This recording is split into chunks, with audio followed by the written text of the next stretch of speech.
You actually know how much your company should be spending on marketing right now? Not a guess, not what you spent last year, but what it should be tied to actually where you want to go with your business. If you don't have a clear answer to that, you're not alone. And this episode is exactly for you. Welcome back to the Growth Minded Marketing Podcast, the show for B2B CEOs and business leaders who are ready to grow with confidence and stop guessing at their marketing. I'm Annie Laurie Walters, content strategist at Wayfind Marketing. And I'm Steve Phipps, CEO and founder here at Wayfind Marketing. And we're really glad that you're here with us today because we're tackling a question that I get asked on a regular basis. Which is, how much should my company be spending on marketing? such a simple question, but not such a simple answer. Well, exactly. And that's why we are going to unpack this today. We're going to give you real numbers, a framework, and help you figure out whether what you're currently spending is structured correctly, because that part matters just as much as the amount. Steve, I love this topic because it's one of those things where everyone has an opinion, but nobody really wants to show their card. Like, what does marketing actually cost? Well, today, you're going to show us your cards. All the cards. So let's go. So, Steve, let's start with the honest reality. Why is this question so hard for most B2B service companies to answer? Well, because most of them haven't had to think about it before. If you've built your business on referrals, relationships, on a sales team that's really good, well, marketing hasn't been a line item that you really needed to wrestle with because word of mouth was working until it wasn't. And I think that's such a relatable place for a lot of our listeners.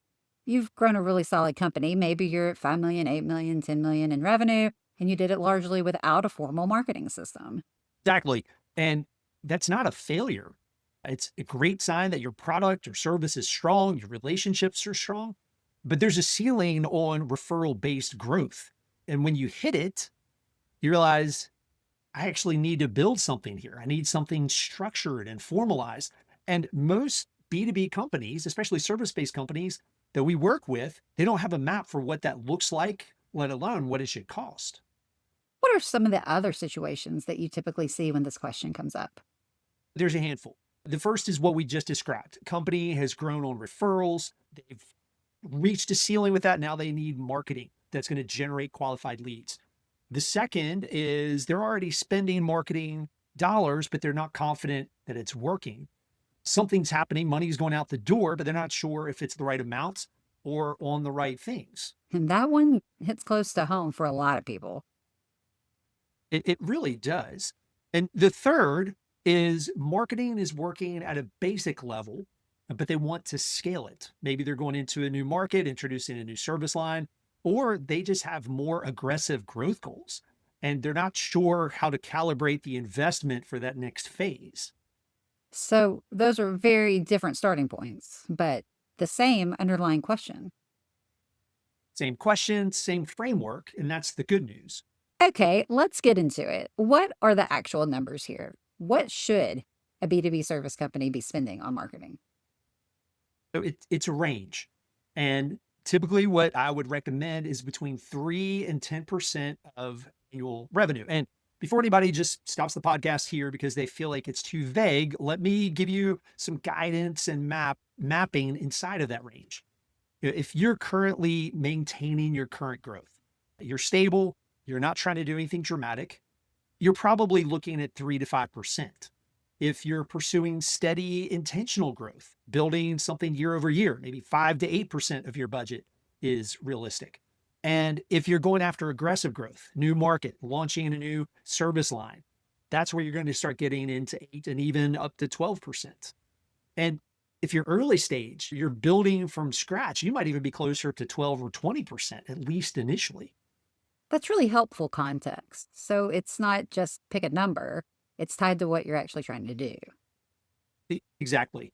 And in our experience of working with B2B companies, most tend to fall towards the lower end of these ranges during steady growth phases.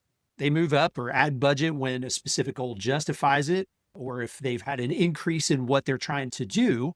It's not just spend more and win more. Okay, Steve, give us like a dollar figure here so it feels more tangible, not just percentages. Can you do that? Sure. So for a $5 million company doing 5 million in annual revenue, we'd be talking about a budget of roughly between 150 to 300,000 in annual marketing investment. For $1 million company, again, depending on the percentage and the goals, that could be anywhere between 300,000 on the low end up to $1 million on the higher end. Yeah. Yeah. When you say it like that, I think some people hear that and go, wow, that's a lot. But when you frame it as a percentage of revenue, it starts to feel a little more like a business decision than this huge expense. And that's exactly how we want people to think about it. And actually, it's not an expense line, it's an investment in growth. Absolutely. And the companies that treat it that way are the ones who see compounding returns over time. And I also just want to point out here that if you're looking at your marketing investment just as a single line item, it's going to look intimidating because if you don't have clarity on what you're actually doing with the budget, which we're going to talk about shortly, then it looks very nebulous. But when you start to break it down and understand what's required, and it's correlating your budget to your growth goals. So it's not just looking at marketing and your marketing investment in a vacuum, it's correlating it to what your growth goals are. And it's the understanding that if you don't invest here, you're not going to hit your growth goals there. All right. So we know the range, but one of the things I think is really important here and something that you talk about a lot is that it's really not just one number. A marketing budget is actually a system with categories. Walk us through that a little bit. Absolutely. And this is the part where I think a lot of companies go wrong. They, as I mentioned a minute ago, they think about marketing as a single line item.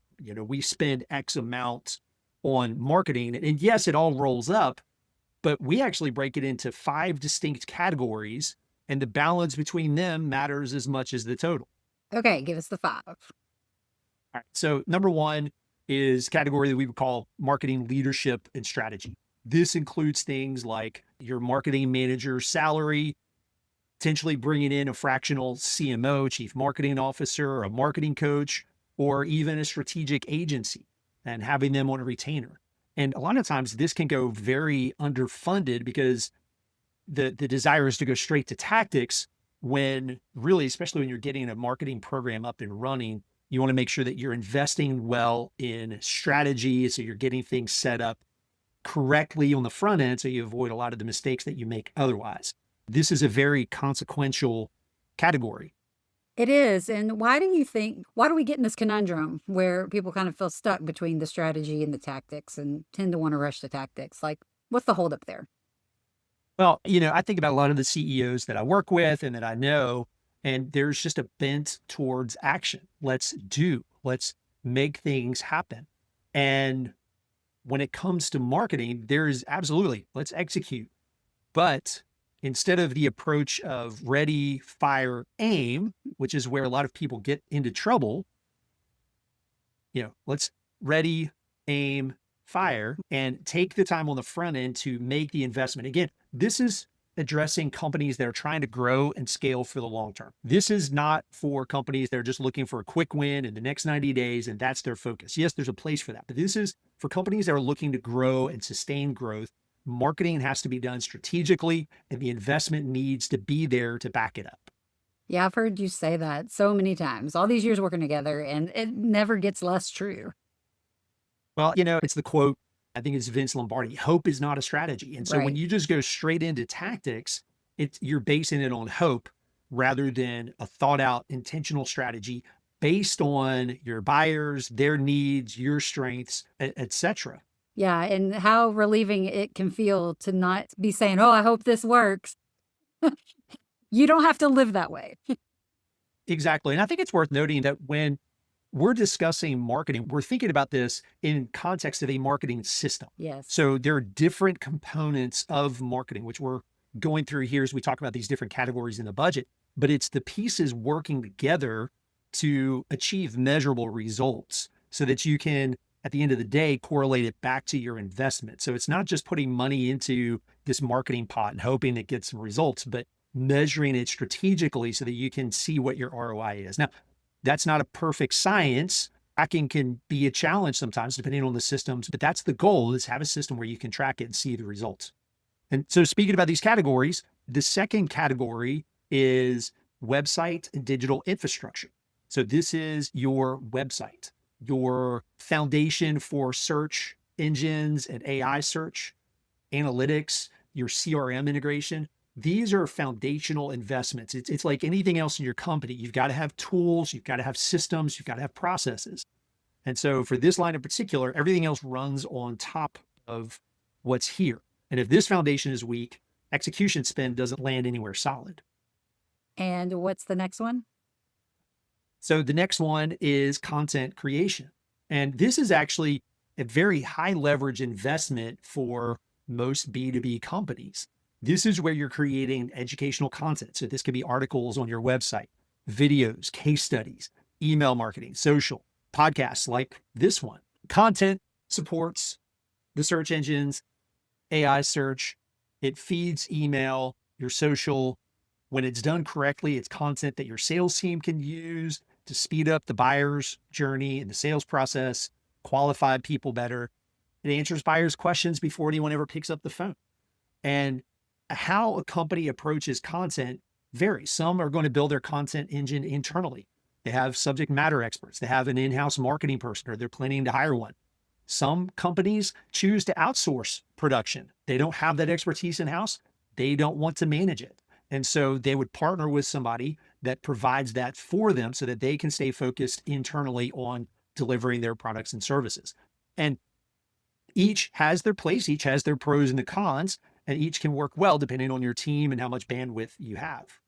Back to the podcast, we were talking about strategy and not just rushing to tactics. If you're going to go out and you're going to invest this time and this energy to start creating and producing a podcast and you don't know why, like, we're just going to do this because it's cool. People are doing it. Like, I got this friend who does a podcast and they're getting a lot of leads for their business. There has to be the strategy behind it. I think that's just something, it's a great example of something that's like the shiny object of our day that people want to rush into. And for some CEOs and business leaders, this is a challenge because exactly what you just said, I've had the conversation with multiple CEOs and business owners who might bring an idea to me and say, here's something that I think I want to do. And sometimes it makes sense. Sometimes digging in, asking follow-up questions, it becomes clear, no, this isn't the best option for you for any number of reasons. And so it's always important, again, that comes back to having a system. It comes back to having a strategy where what you're doing is aligned with your goals. It aligns with the tools and the processes and the expertise that you have. And it makes sense ultimately based on your buyers. But along these lines, say the strategy supports it and you want to go forward with something like a podcast. Would you say that it's almost always better to outsource that type of work? I know some people hate the answer. It depends. Sure. Because it depends on what kind of expertise you have in-house. There are some companies where it makes sense. If they have the bandwidth, if they have the expertise, they have a marketing manager in-house, and maybe that person's responsible for content creation. There are some companies where it absolutely makes sense for them to hire a video manager, somebody that's shooting video and recording and editing. I'm a coach for a sales and marketing framework called Endless Customers by Marcus Sheridan. And that's one of the things that's a part of that framework is getting your marketing manager, somebody that's creating the content and owning that. And in some cases, owning video. But there are definitely some things that it does not make sense to try to hire for. It makes sense to outsource. Sometimes that could be website development, graphic design. If part of your strategy is running pay-per-click ads or some sort of other paid acquisition, it might make sense to outsource that to somebody that has that dedicated expertise. So again, I would say it depends on who you have, how much you want to manage in-house and what's going to be the most efficient, cost-effective, and generate the best ROI in the long run. You just mentioned Endless Customers. You're a coach for that framework. Used to be called They Ask You Answer. Some people might be familiar with that name before their recent rebrand. But one thing that they continually emphasize is that the content that you are generating should be answering the real questions that your buyers are searching for. Absolutely. 100%. And that's why this category of creating content is so important, because it's content built around buyer questions that will consistently outperform content just based around what the company wants to say, if it's something different. And, at this stage of things, I want to make a quick note here that what we're going through, we have a framework that we have built out called the Guide to Marketing Framework. And these correlate to that. So generate a story and a strategy. It's the first step. Invest in your strategy, upgrade your online presence, invest in your website's infrastructure, inform with content, which is the third part of that framework. And that is make sure you're investing in creating good content. We've got other episodes where we talk about why that's so important, but just understand that you're investing in educating your buyers so that they become more qualified, that you build trust, and are more likely to convert folks into customers. Steve, back to the overarching categories we kind of started the podcast out with. What is the next one? We're kind of looking at the budget and these buckets. What's the next one? Yeah. So this next one is marketing, execution, and promotion. So you're creating content, but in some cases, you are going to be investing in Google advertising. You're going to be outsourcing. One of those things that may make sense to outsource could be support doing search engine optimization, as well as what's now being called answer engine optimization. So optimizing your website and your content for AI search tools like Gemini, ChatGPT, and Claude and Perplexity. That could even be getting into things where we have some clients that do trade shows where that makes sense. So this is where you're investing in different types of marketing activities. And so depending on where you are and what this looks like, this could be a pretty significant category. Steve, do you get on Reddit ever? Do you look at Reddit? On occasion. I think you probably spend more time there than I do. Yeah, I got the, Enneagram Wing 5. I'm kind of a researcher. I like to do a deep dive. And so, I was just reading a Reddit thread on a B2B board that was talking about how companies are really doubling down on that SEO work right now. That is where they're spending a lot of their money. They're going out to outsource SEO support, backlink work. How do we get to appear in Claude, in ChatGPT, and all these other places that people are wanting to show up? That is where they are spending the money, even to the extent of drawing back on ad spend. They are doubling down on outsourcing to companies because your point earlier that you said, just take backlinks alone. You can build an entire business off of being an expert at making that work and understanding how it works. And now that we have to make it work on traditional search results and AI generated search results, it even more justifies hiring an expert who makes it their life mission to be great at it. I don't know. What do you think? And to go back to the strategy level, because the marketplace is changing, we're seeing changes now because of AI across the board, both in terms of how marketing is being executed, but even more so how buyers are researching and vetting the companies that they want to work with and partner with. So that's impacting sales. People are coming in more educated. They can get information that in the past they wouldn't have access to except through a salesperson. And so this is where to go back to the strategy level. That's where having a fractional CMO or a marketing coach or even an agency that is truly strategic, not just in name, but in actuality, to give some of that guidance, because there are a lot of moving pieces and there are a lot of talking heads. And so as a CEO, it's easy to get inundated with all these different things. Well, you should do this. Well, we know this, this company over here in our Vistage group is doing this, or this peer group over here in our industry, they're doing this. And so you just get all of these conflicting voices. So to have somebody that can be that strategic perspective, again, as coach or CMO or your agency, to help you filter through that can be really valuable. But again, that goes back to investing in that strategic and not just going straight into the tactics. Do you ever work with CEOs and you see sort of an imbalance there between investing marketing budget in the strategic side as opposed to the tactical side? I would say it depends. I think there are seasons as well. So let me clarify that. Sometimes your budget initially is going to be heavier on the strategic end if you're just building out your marketing program, because that's where you're doing a lot of the groundwork, identifying your ideal clients. Sometimes that's called an ICP, ideal client profile, or your marketing personas or your avatars, whichever term you want to use. And so there's initial groundwork to build out the strategy to help set the direction for the tactics. So in the long run, the investment on the strategic is going to decrease, although it may bump back up depending on if you're launching a new service, going into a new market. It might require additional investment into that.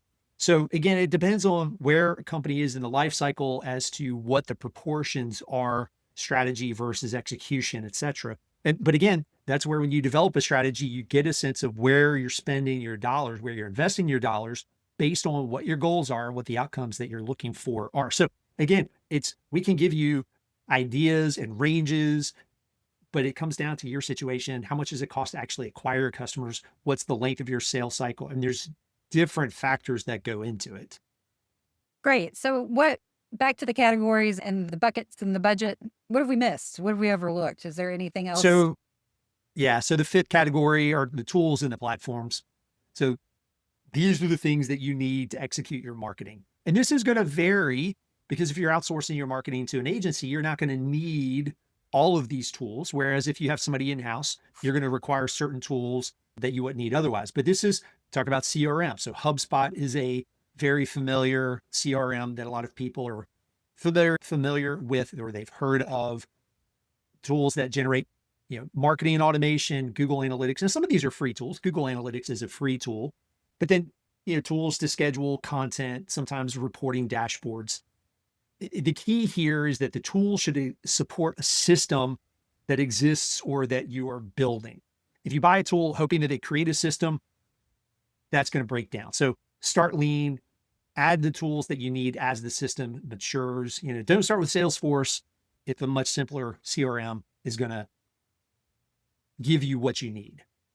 I feel like so many companies have this graveyard of tools they bought, never fully used. Yes. And it's just about every single one. Yeah, there's just a level of technical debt there. And even that's something that needs to be thought through strategically. Even that is something that needs to be thought through strategically. Which tools are we going to buy?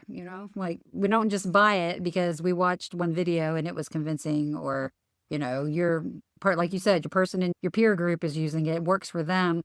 There's more to it than that. I'm thinking of two client examples right now. One client, he is a big fan of AppSumo, and that's a website where you can generally pay a one-time fee, usually less than $100, and get lifetime access to whatever that tool is. Usually these are up and coming tools that are trying to build their market share. And so it works out really well because sometimes when we need some kind of a tool, it's something that at some point he purchased because he anticipated a time where he would need it. Now, the benefit there is he doesn't have this ongoing monthly subscriptions. There's another client who, over the course of the last year, we tested out a tool that would identify anonymous website visitors. And so they had one tool that they were using called LeadLander. And then it took about 8 or 10 months to test another one that initially looked like it would be a better option. And after testing it, they went back to LeadLander. And it was based on how it was interacting. It was the quality of the data, but then it was also how it was interacting with the workflows of nurture email campaigns and things like that. And so sometimes it's testing a tool and realizing it's not going to do what you think it's going to do, and being cognizant of that, because especially with AI and the shift with how marketing is being executed, there's an overwhelming number of new tools. And so you just want to be careful that you're not just getting new tools because it's the sexy new thing. And you want to make sure that you're strategic about that as well. Steve, I'm going to shift gears a bit. I've heard you talk about operating models in the context of this discussion. Can you walk us through what that means? What are the operating models? Are there just two? Or are there three? What is that? Yeah, so this is important because two companies at the same revenue level with the same budget can get different results based on how they've structured their investment.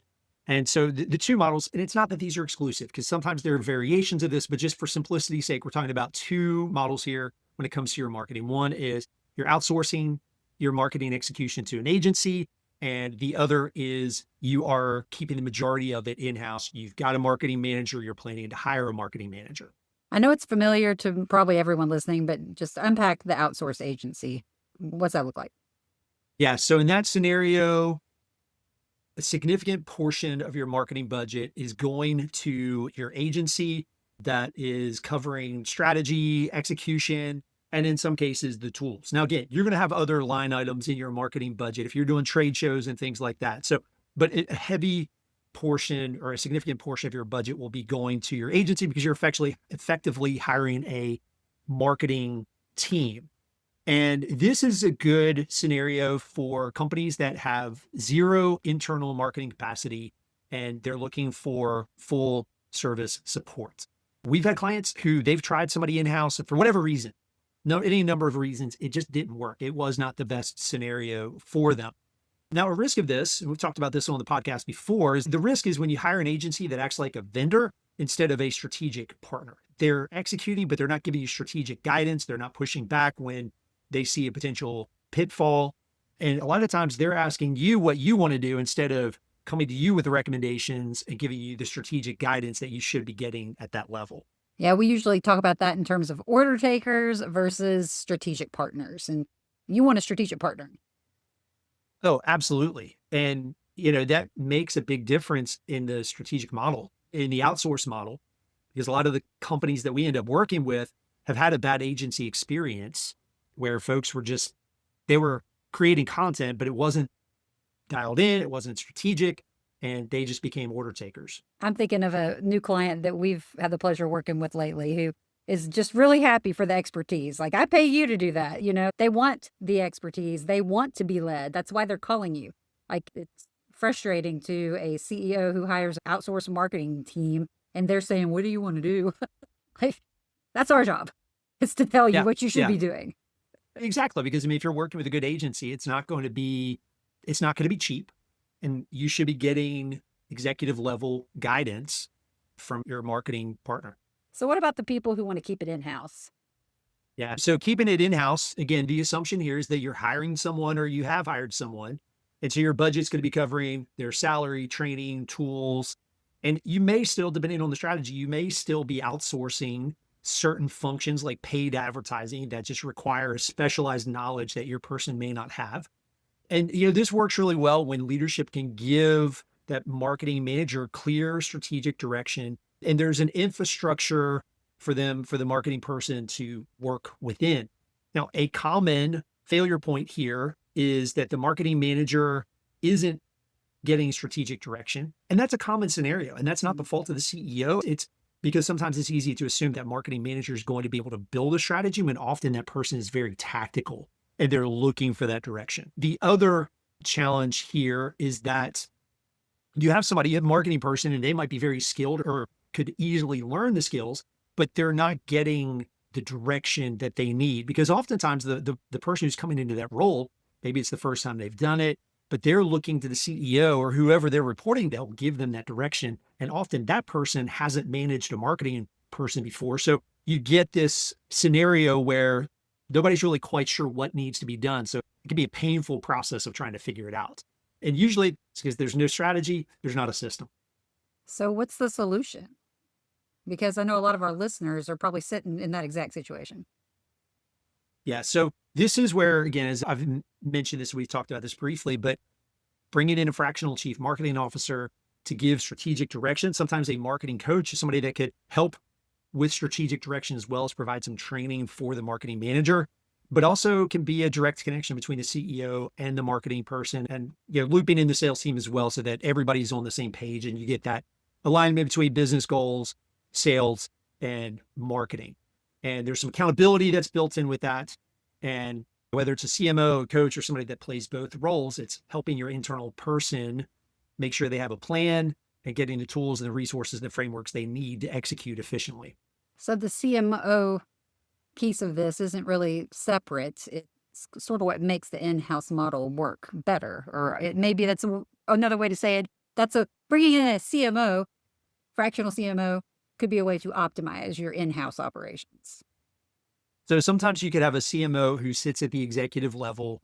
Again, they're fractional, and their role is really just to help give strategic direction, to help vet what's going on and be that strategic voice, ask questions, look at the numbers, etc. A coach is going to be more hands-on, where they're working with your marketing person, providing the training, having those ongoing conversations. And again, you could have somebody who is sort of a hybrid between the two. They're distinct roles, but again, you could have somebody who is playing both, which in some cases we do that for our clients. And if you were listening and wondering whether that might be something that your company needs, we have several articles in our learning center at wayfindmarketing.com that address all the signs, all the checklists of if you need a marketing coach. And we will be throwing some links in the show notes that would be worth a read if any of this is resonating. Steve, let's get really concrete for a second because I know our audience appreciates seeing real numbers. Give us what a marketing budget actually looks like at two different revenue stages. Definitely. And let me say up front that these are for illustration purposes. These are not formulas. Use them as an anchor, use them as a guide, not a prescription. So example here, $5 million a year company. Again, if we assume a budget between 200 and 300,000 a year, so roughly 4 to 6% of revenue. And here's how this could break down. Your marketing, leadership, and strategy. Again, depending on the level of person that you're bringing in, if you're bringing in a coach, a CMO, investing in that initial strategy, you could say here 80 to 110,000. And again, this is significant because this helps set everything else up. If you don't invest here, you're probably going to waste money everywhere else. Digital and marketing infrastructure. Again, this is going to vary because your first year, if you need a new website, this is going to be a higher line item than in subsequent years. But you could spend anywhere between 15,000 up to, depending on the complexity of your website, 35, 40, 50,000. Again, there's a lot of variables in there. Content, if you're creating this primarily internally, you have internal subject matter experts. They're the ones handling this. So your budget here is going to be pretty small because you're generating this in-house. So the fourth category, promotion and execution. Again, depending on what you're doing there, 35 to 70,000. And then tools could be anywhere between 5 and 12,000 a year. What about a larger company? So for the example of a $10 million company, let's assume a marketing budget here between 4 and 500,000. So 4 to 5% of revenue. Leadership and strategy, we're going to bump that up a little bit there to 110 to 150,000. Website infrastructure, again, here, 20 to 50, 20 to 60,000, depending on the complexity of the website and what needs to happen there. Content, again, we're going to continue to assume that's being handled internally. Now, there may be some budget there that goes towards video production. So you could be looking at 5 to 10,000. Execution, 70 to 120,000, and tools could be 8,000 to 20,000. I really love how leadership and strategy is always the largest category. Well, it's important that you're investing because, we're going to include your marketing person there. So they're the one leading your marketing internally. So you want to make sure that you have somebody you're investing in them. It's providing them with training, providing them with resources. It's making sure that you're staying on track, especially with things shifting and changing. Man, I don't know the CEO who has time to pay attention to everything at the micro level. And so here, again, it goes back to how are you viewing the investment? Are you viewing this as an expense or an investment? You're building your growth engine to sustain growth for years to come. And so company that's spending 200,000 on scattered tactics, well, you're going to get scattered results. Company that invests 200,000 in a system, a strategic system, is going to compound that return year over year. Before we get to the finish line here, I want to make sure we cover one additional thing that I think is truly actionable for someone who's already spending money on marketing. You're not starting from zero. You're already spending. Give them like a tangible next step. What I would say here is audit before you add. And this is really important because, again, a lot of companies, they're spending money on marketing. They're not investing. I'm going to say they're spending money on marketing because they don't really know what they should be doing. So they're trying different things. And ultimately what that means is they don't have a clear map of what they actually have, what they're getting for what they're spending. So before you decide to increase your budget or even decrease it, and again, there could be exceptions. If there's something you clearly know is not working, it's a waste of money, cut it, pause it. But figure out what you already have in motion first. So what's that look like practically? Walk us through. Yeah. So list every current marketing expense. If you have an agency, what are you spending there? What tools are you using? Are you using freelancers? What are you spending on ads, events, design, marketing related subscriptions? And then for each one of those, identify what is it supposed to produce. Now, some of these things are going to have a direct line to revenue, to lead generation. Some of these won't. But again, you just want to understand, why are you spending money there?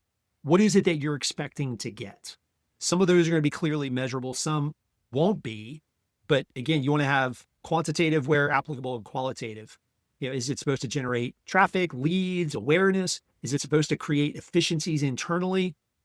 Again, what is the job of what you're putting money into? And then ask whether or not you can measure if it's working or not. If you can't measure it, then as the saying goes, you can't manage it. And again, in some cases, this could be qualitative.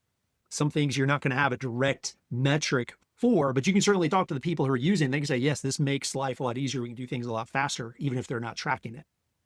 And flag anything that's questionable, anything where you don't know what you're getting from it or what you would continue to gain by using it, and use that as your starting point. Use that to go through and vet and assess. And it's kind of the old exercise of start, stop, and keep. What do we need to keep using? What do we need to stop using? And then as you continue to look towards strategy, what do we need to start doing? So the goal isn't necessarily to be flashing and dashing. It's something different. No, what you're looking for is clarity. And again, clarity of what's working, what's not. What are the things that you're not sure about and you just need to dig into? Because I think sometimes what happens is, for any of us, how easy is it to subscribe to something, some kind of a monthly service? I just went through this with Wayfind.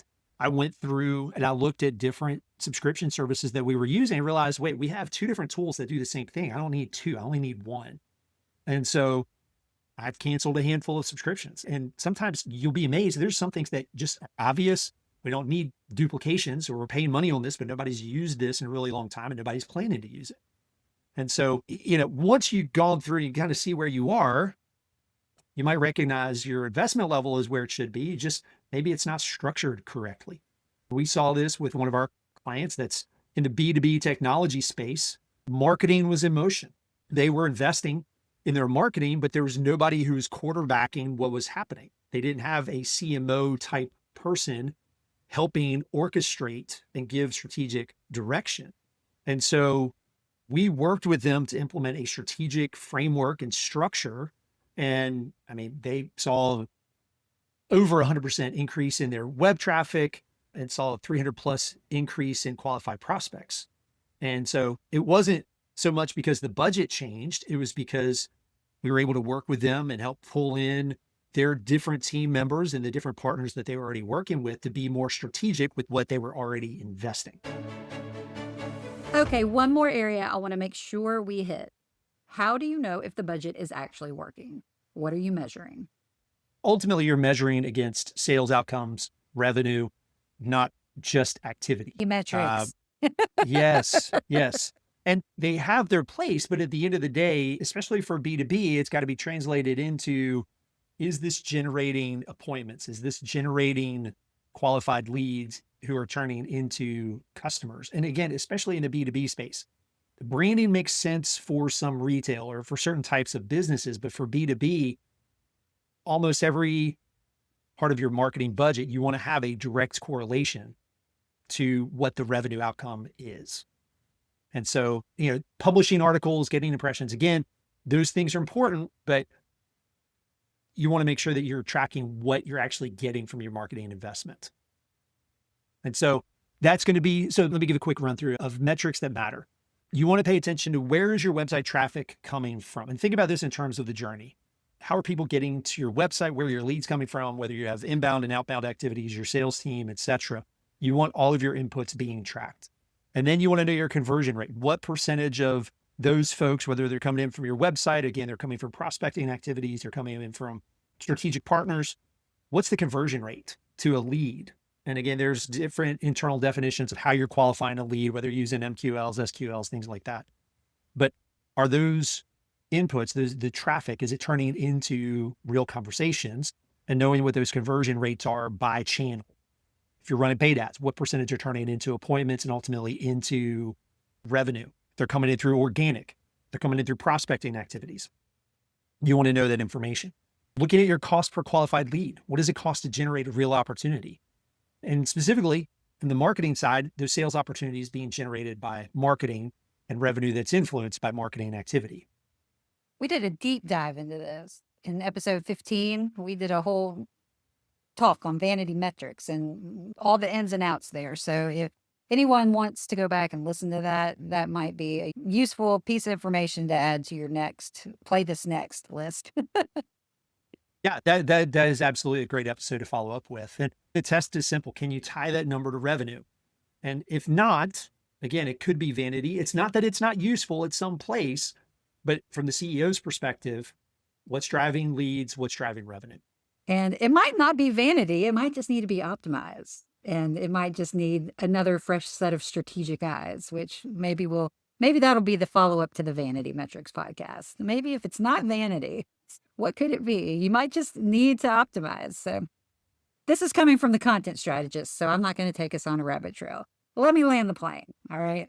What's the one thing you want people to walk away with from this episode? I'd say let your budget follow strategy as opposed to the other way around. Obviously, you can have a range. I mean, especially if you have a CFO, they want to know what's the budget and have intentionality around that. But don't just start with the number, then try to figure out what to do with it. Flip it. Figure out what are your growth goals and what's going to be required to get there from a marketing investment perspective. Well, that also means that one, you need to identify the gap. How many new customers do you ultimately need to bring in to hit that revenue goal?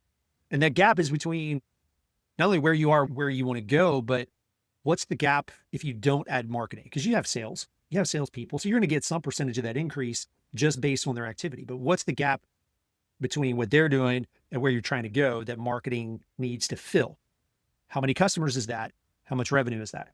And then build your strategy. When you know how many customers you're trying to get, you've got to then back into, well, what's the activity that we need to get there? And again, we start getting into strategies. I won't chase down that trail.